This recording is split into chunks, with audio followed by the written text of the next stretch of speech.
Right, so this is an unscripted video about the election results, so forgive me if it's a little all over the place. So as everyone knows by now, Donald Trump won the presidential election yesterday, or I guess that would have been today at 2 a.m. The Electoral College still has to vote for him, but at this point it seems like such a landslide victory, no one can really take that away from him. I wanted to talk a bit about how constitutionalists are reacting to this and how we should react to it. The left wing is obviously in a full-out panic right now.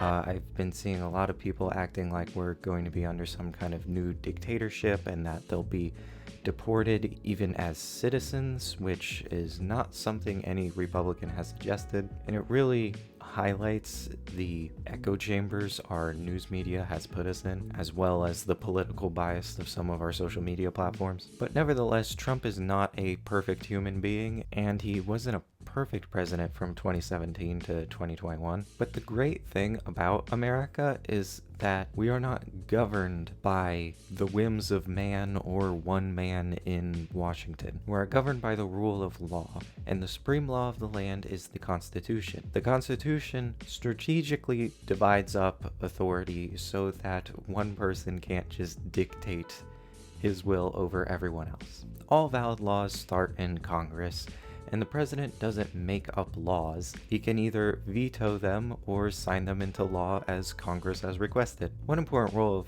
the president is to kind of be that final check to make sure everything Congress is sending them is not infringing upon the Constitution. For a while, that was the only reason a president would ever veto a bill. The only other main responsibility of the president is to lead the military in times of war, and Congress hasn't declared war since World War II, so all these conflicts we've been in ever since then have been a legal nightmare for the country. If we wish to rein in presidential authority, pressuring Congress to take back their responsibility in war would be a great start, because once again, in times of peace, the president really should only be reacting to what Congress is up to. So if you're upset about the results of the election, don't panic, because once again, the president shouldn't be a dictator, and while many of us at the Constitution Party would have preferred a constitutionalist win the election, we also believe in fair elections. That is part of upholding the rule of law, and we're happy that despite all the interference that we see in places, that it seems like this election was not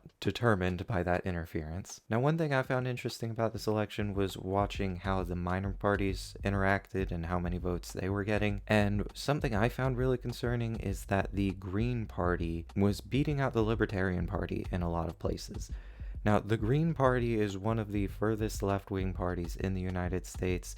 Their nominee has been arrested several times for taking part in these radical protests, and their success either goes to show how libertarians don't want to vote for the more liberal libertarians, or that the left wing in America is getting so far left that they can't even stand the Democratic Party. This is something I think constitutionalists need to address, because as we are trying to preserve the Constitution, we're also trying to preserve the values that created it and preserve it. As the final check and balance is the people, if the people have no knowledge of the Constitution or how we got here, eventually cunning people can try to overthrow the Constitution. And while last night seems like a great victory for conservatives, I think we also can't get too comfortable. Here in Florida, most Republicans were celebrating that an amendment pretty much enshrining unlimited abortion was denied by the people.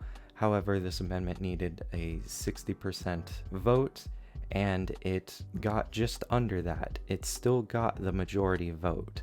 So as excited as pro-lifers are about that, I think it still shows that there's a lot of work that can be done on that side of things. Obviously, our presidential nominee, Randall Terry, was doing a lot on that regard, but it's going to take more than one of us to make a difference. I'm hoping over the next couple years, as this channel grows, that we'll be able to reach out to pro-life libertarians and constitutional conservatives and give you another platform to run on, as some places in my district were only Republican and there was no one running against them. In places like that, or in places where it's only Democrats running, are great places for people who are considering running to run as a constitutionalist, so a platform that better represents the Constitution and our values can grow instead of us constantly voting for the lesser of two evils. I think that's a takeaway that the entire Constitution Party should have this election, is that we need more people running in as many places as possible so that we have more people to vote for. So if you'd like to help me in that mission or are interested in that, feel free to subscribe and check back on this channel where we will be posting more videos throughout the coming years to prepare for the next elections, as far off as they seem. Thanks for watching. I'll see you guys in the next video.